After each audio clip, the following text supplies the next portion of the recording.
Doctor Manmohan Singh ji भी प्रधानमंत्री रहे, इंदिरा जी भी रही, बहुत बड़े बड़े नेता कांग्रेस के और भी रहे। कभी विदेश में जाते थे तो इतना मान सम्मान मिलता था कभी?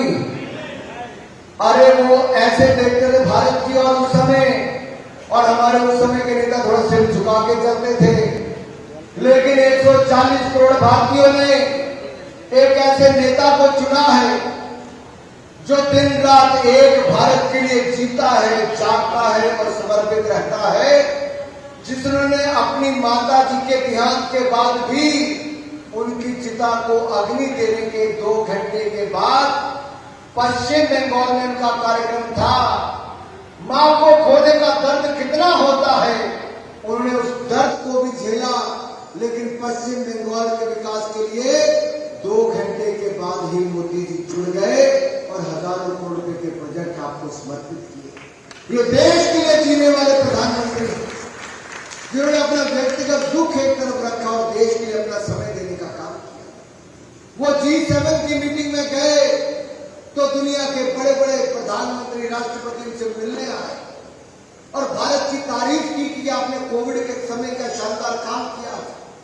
भारत में केवल अपने देश के लिए नहीं, दुनिया के 157 देशों को वैक्सीन देने का काम किया और बहुत सारे देशों के राष्ट्रपतियों ने कहा कि हमारे देश की जनता को बचाने का काम कोई और नहीं कर पाया, भारत के प्रधानमंत्री नरेंद्र मोदी ने वैक्सीन देकर किया है। मेरे भाइयों,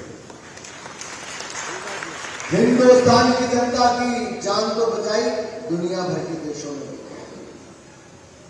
अब की बार में मोदी जी विदेश में गए तो क्या कहा? इटली की प्रधानमंत्री हिंदुस्तान आई, उन्होंने कहा मोदी जी दुनिया के सबसे लोकप्रिय नेता हैं। रशिया के राष्ट्रपति पुतिन ने कहा Modi is true patriot. Papua New Guinea के प्रधानमंत्री ने तो प्रधानमंत्री मोदी जी के पांव छूकर उनका स्वागत अभिनंदन किया।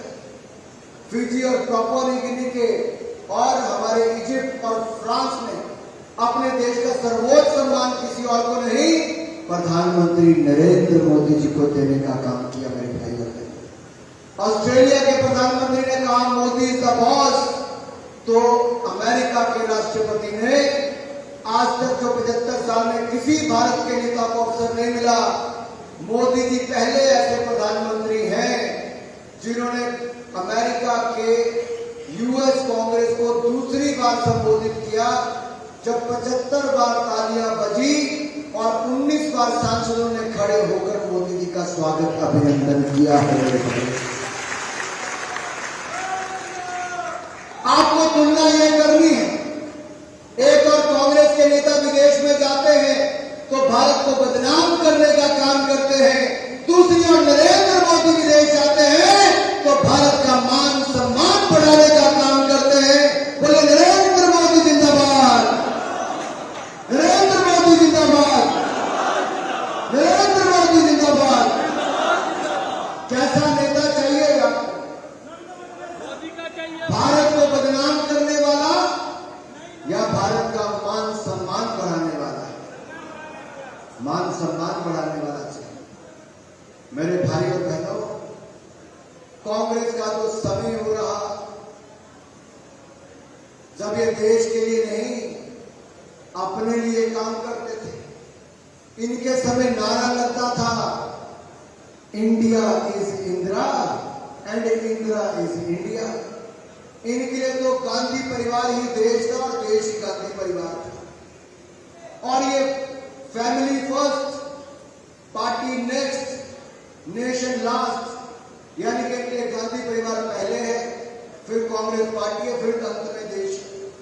लेकिन हमारी पार्टी अलग है मित्रों, हमारे लिए देश सबसे पहले है, अंत में हम स्वयं को गिनते हैं। हमारे सारे कार्यकर्ता देश के लिए समर्पित हैं। अगर देश को आगे बढ़ाना है तो तीसरी बार फिर नरेंद्र मोदी जी को देश का प्रधानमंत्री बनाना है। बनाना नहीं बनाना है भाई? इतनी बात चली, मैं हाथ खड़े करके बताऊंगा तो जानूंगा मीडिया को कैसे पता चलेगा। मोदी जी को तीसरी बार प्रधानमंत्री बनाना है। मैदान से 35 सीट जितानी है, कमल का फूल खिलाना है, तो मैं भी विश्वास दिलाता हूं मोदी जी तीसरी बार प्रधानमंत्री भी बनेंगे और भारत दुनिया की तीसरी सबसे बड़ी अर्थव्यवस्था भी बनेगा, इकोनॉमी भी बनेगा। नमस्कार, मैं हूं मानक गुप्ता। अगर आपको हमारा ये वीडियो पसंद आया हो तो इसे लाइक और शेयर जरूर करें और हां, हमें सब्सक्राइब और फॉलो करना ना भूलें ताकि आप देश और दुनिया की कोई खबर मिस ना करें। तो जुड़े रहिए हमारे साथ और देखते रहिए News 24।